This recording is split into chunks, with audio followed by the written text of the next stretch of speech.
Arkadaşlar Define ve Arkeoloji'ye hoş geldiniz. Herkese merhabalar. Bugünkü videomuz define olan yerler nasıl anlaşılır?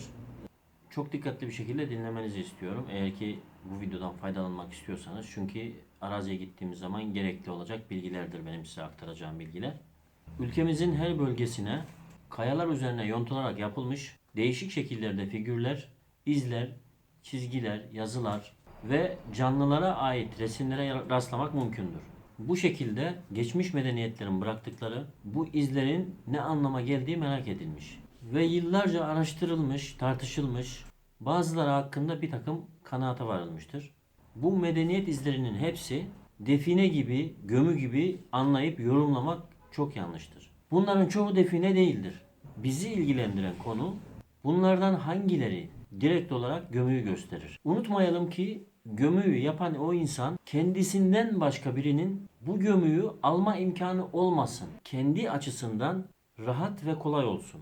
İşaret dediğimiz bu tür düzeneklerin yapım mantığı budur arkadaşlar. O zaman bu işaretler nasıl çözülecek? Sorusuna şimdi kısaca cevap vermeye çalışacağım. Öncelikle bu konulara çok dikkat edelim arkadaşlar. Çok dikkat etmemiz gereken birinci konumuz işaretin bulunduğu bölge yaşamaya elverişli ve yaşanmış olduğuna dair kalıntı ve izler olması lazım arkadaşlar.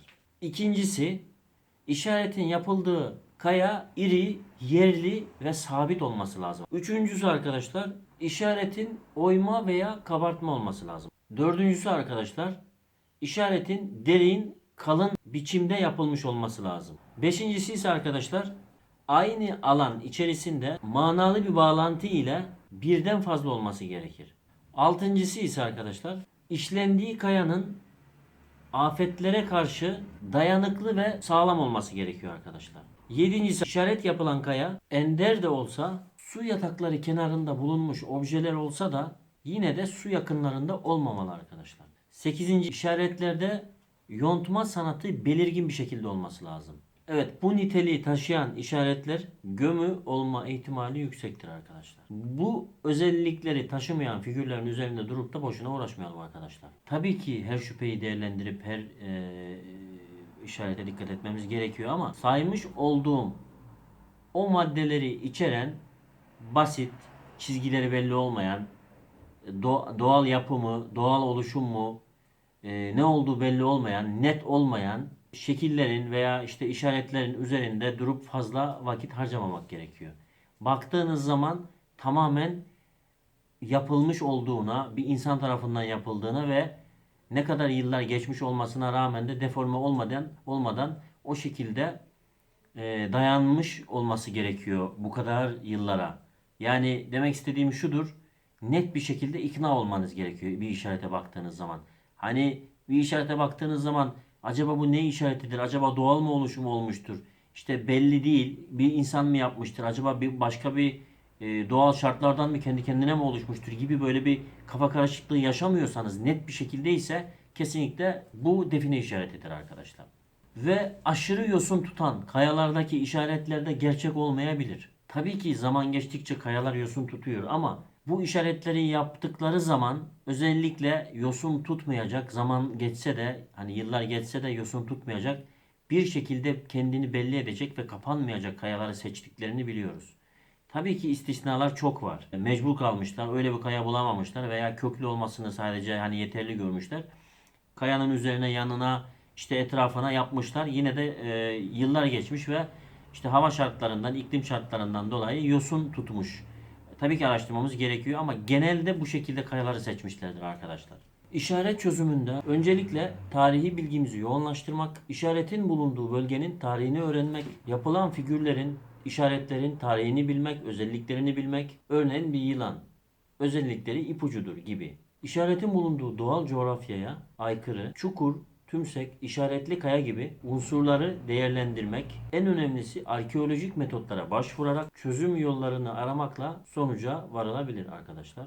Bu bilgilendirme amaçlı yapılan videodur. Sizlerin işaret çözümünde doğaya çıktığınız zaman analiz yaparken Bütün oradaki işaretler olsun, coğrafyayı olsun, bölgeyi olsun hepsini değerlendirirken kafanızın böyle bir köşesinde yer etsin bu bilgiler. Çünkü sizin ihtiyacınız olacak arkadaşlar. Yani bilginiz olmadan yaptığınız hiçbir araştırma işe yaramayacaktır.